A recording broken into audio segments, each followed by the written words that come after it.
Hello everybody, welcome back to another episode of Redstone Guide. This episode is a bit of a recap episode and it's about instant repeaters and hopper clocks. Without further ado, let's get straight into the video. Instant repeaters are some sort of weird block update glitch that I don't understand.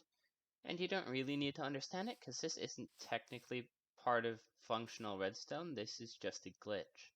However, the glitch is when you turn this on, all of the pistons immediately think that they're here, and then retract and extend again. Then when you turn it off, they retract the blocks. I don't know why this is. You could probably check out someone else's video on why and how these actually work. But all you need to know is they're instant repeaters, so they will instantly traverse any signal, any amounts of distances. Here I've got 6 instant repeaters. Oh, and I now have 5 instant repeaters. And if I flick the lever, oh, okay. Give me a sec. If I set this up properly and flick the lever, now you will see this one will go on instantly when I flick the lever. This only works with a longer signal. I believe it's 4 ticks or more. So if you're having a small tick like that, you're going to have to extend it a little to make sure that this doesn't happen. Oh wait, it's on already. That this doesn't happen. The way to build these is just a block, probably wool. Wool's generally a fairly good block to use for redstone. So I just use wool. You can use pretty much any block other than glass. Sticky piston, redstone block.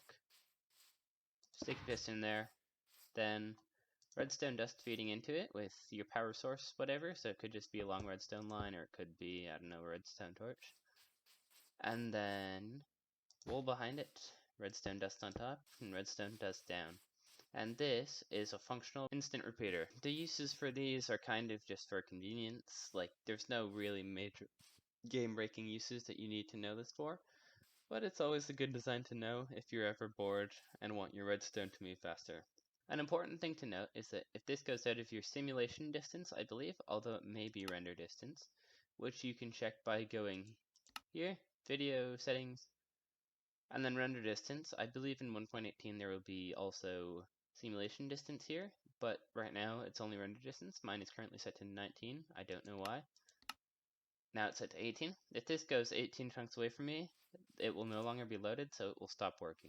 The other thing that I'm covering in this video is hopper clocks. These were designed a while ago by Ethos Lab and have been used throughout the Redstone community for keeping time. How hopper clocks work is that when this comparator shuts off, this causes this piston to withdraw and this piston to extend, which holds the block there. The reason this goes like this and the items aren't bouncing back and forth is because this redstone block here locks the hopper it's next to, so then only one can push items into the other. The two hoppers have to be set up facing into each other, which can be done by taking hoppers, placing one on the ground, crouching, placing one like that, and then break it and place it back here, and you've got them facing together. This is very useful for keeping time and having timers if you want something in your world to only be on half the time, or if you want something to pulse every few seconds or something like that. This is one of the simpler designs of a hopper clock, and you can also repeat it by having two things here. And as you see, as it moves across, for a small second, the redstone dust is off. Now, if you have another similar build underneath these redstone dust, so the hoppers would be here, comparator, block, redstone dust, etc., then every time this flips, it will allow one item to be pushed from one hopper to the other. You would still have to have this piston mechanism here built so that only one would be able to push into the other. Otherwise it wouldn't work. But you can use this to accomplish timings that are much, much larger than you could with one hopper clock. You can also turn hopper clocks off by taking a power source, going around to the back, and placing it next to one of the hoppers. By locking them, you will automatically seize this one pushing any into here, and this one will get seized by the redstone block eventually. This is a very useful thing to know because hopper clocks can produce a decent amount of lag, so if you're not using them, you might want to turn them off. This is another design of a hopper clock. It's the same thing as here, it's just piled on top of itself.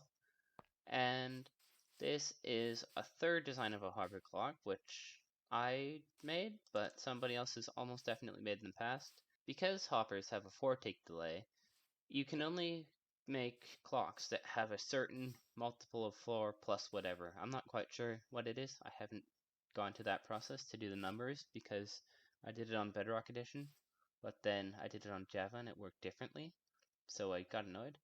Basically, this repeater allows you to flick it between 4 modes, so just set it to 1, 2, or 3, depending on how long you want your delay to be, and you've got to set either side to 1, 2, or 3. If you set it to different variables, I believe that it will cause it to go forward and then back a little faster or slower than it went forward. So that's a little fun fact there if you want some little offset timings or something like that. There's a few ways to pull signals out of redstone clocks. The first one is quite simply unlock the hopper clock and then have it like this. So it's off half the time, on half the time. Other ones would be observers. You can place them on any of the pistons. You could place them on the comparators, I believe, although that may cause you to have issues when more items come through and the comparator steps up its levels.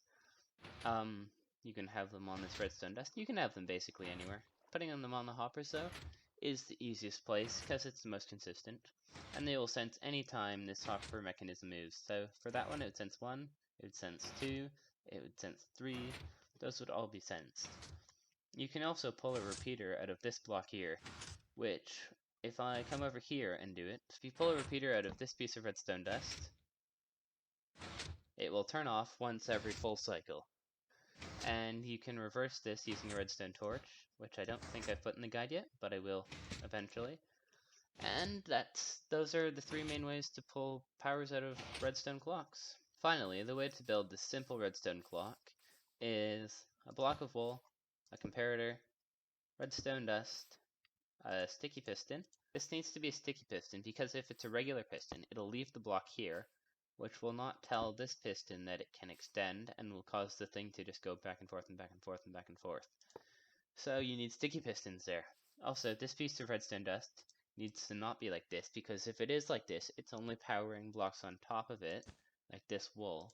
You need it to be like this so that it's getting powered by this block and it's powering that block. Put a redstone block there, you put a sticky piston there, you put redstone dust there, you put your block of choice that isn't glass there, you put a comparator there, you put a hopper there, you put a hopper there by crouching, and you put a hopper there by also crouching, so they're pointed into each other. Then you put a certain number of items into the thing. If you put 1 in, you will get a very, very quick hopper clock. If you put 2 in, it will slow down significantly. If you put a third one in, it will get even slower. The more items you put in, the longer it'll take. And then you can just empty it to turn it off, or as I said earlier, you can lock it. Well guys, that's going to be it for this episode of Muffin's Redstone Guide. I hope you enjoyed.